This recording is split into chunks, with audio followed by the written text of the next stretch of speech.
Last week's deadly shooting near CDC headquarters in Atlanta. Officials now say the gunman fired more than 500 rounds, with nearly 200 of them actually hitting the CDC building. Now police say he died of a self-inflicted gunshot. ABC's Ike Ajachi has more on that. Ike, what's the latest here? 500 rounds. That's right. We're starting to get a better idea of the severity of this incident at the hands of 30-year-old Patrick Joseph White. Now, according to the Georgia Bureau of Investigation, they say that White fired over 500 rounds, 200 of which striking over 6 different CDC buildings. Now, we're also being told that the rounds fired by police did not hit the suspect. Now, investigators, they recovered a total of 5 firearms that belonged to White, as well as several other pieces of evidence.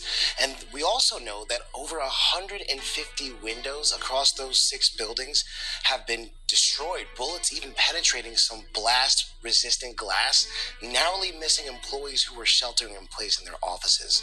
Now, we do know that no CDC staff or employees were injured. We do know that DeKalb County Police Officer David Rose was killed responding to this shooting. White was later found dead at that CVS from a self-inflicted gunshot wound, Diane. And police say that documents also showed the shooter had suicidal thoughts and was unhappy about the COVID vaccine. What more are you hearing about that? Yeah, that's right. So we're essentially starting to learn more information about his motive.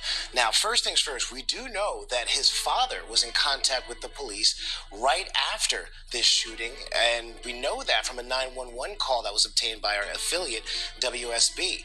Now, they're saying that the father contacted police shortly after the shooting and that he was concerned his son may have been responsible. Now, according to that incident report, White's father told police he hadn't seen or heard from his son since the night before, and his father also told police that his son essentially left him what looked like a suicide note.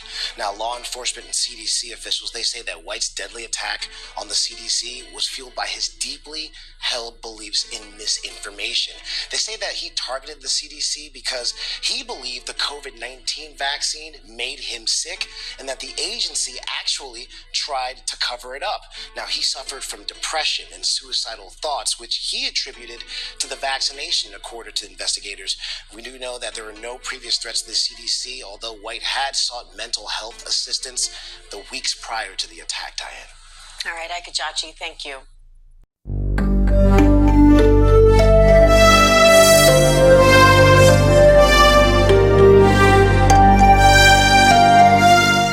Who killed 4 people after excessively speeding in Renton's Fairwood neighborhood was just sentenced to prison. Last March, Chase Jones speeding down 140th Avenue when he ran a red light and crashed into another car at 112 miles an hour. 12-year-old Buster Brown, 13-year-old Eloise Wilcoxon, 12-year-old Matilda Wilcoxon, and 38-year-old Andrea Hudson all died instantly.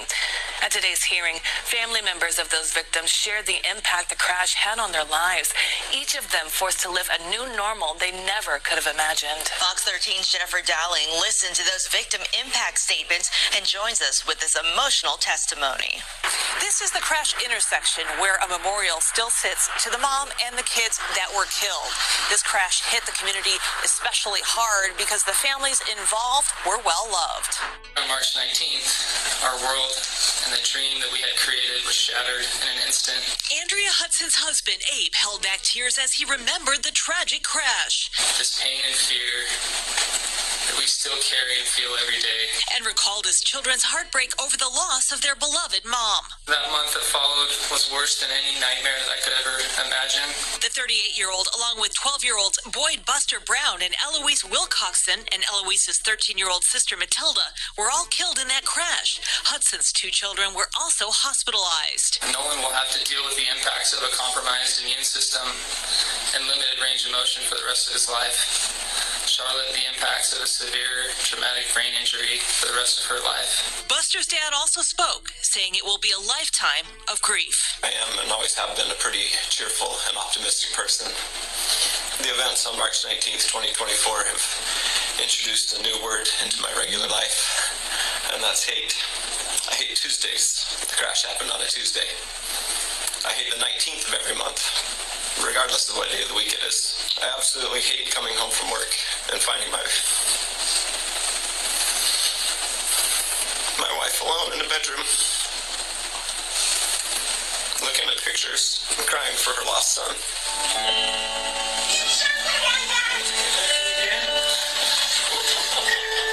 A tribute video to the victims hardly left a dry eye. Stuff for everybody in this courtroom.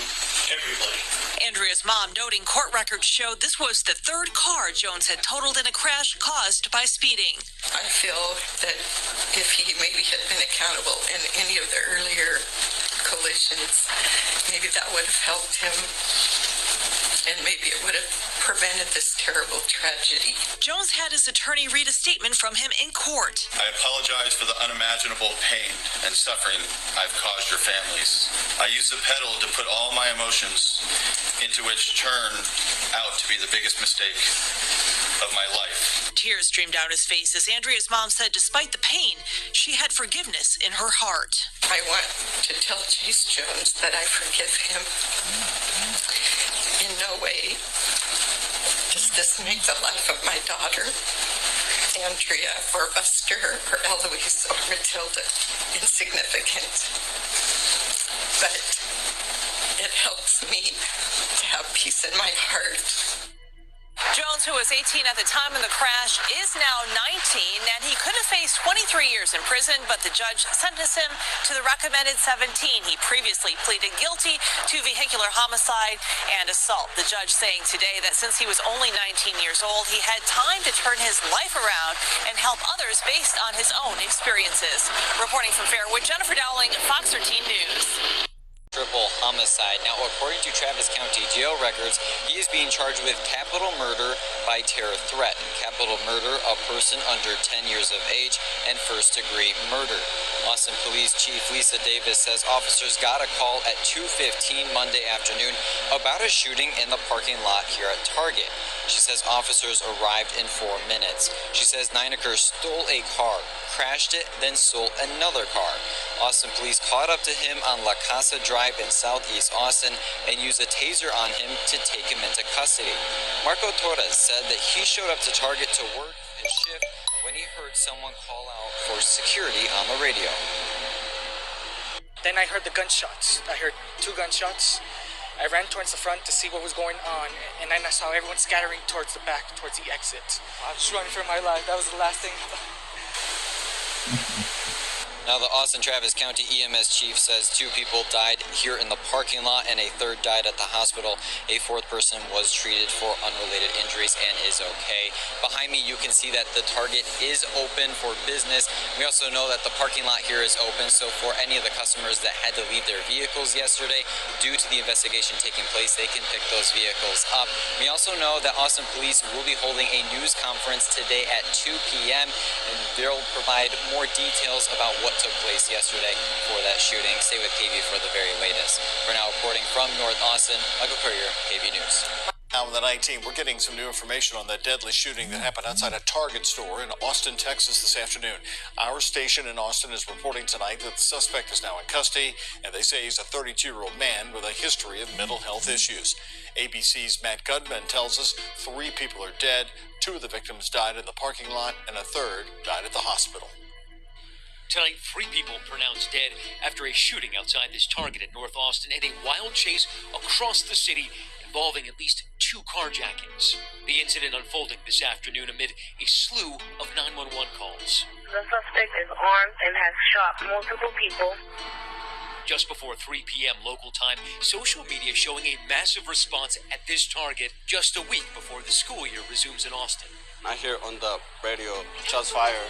So then, they just told us active shooter. When officers arrived, they were met with 3 people that were shot inside the parking lot of Target. By then, the suspect had already fled. It was in the Target parking lot where the first car was taken.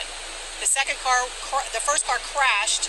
The subject then ran into, I believe it was a Volkswagen dealership to take another car.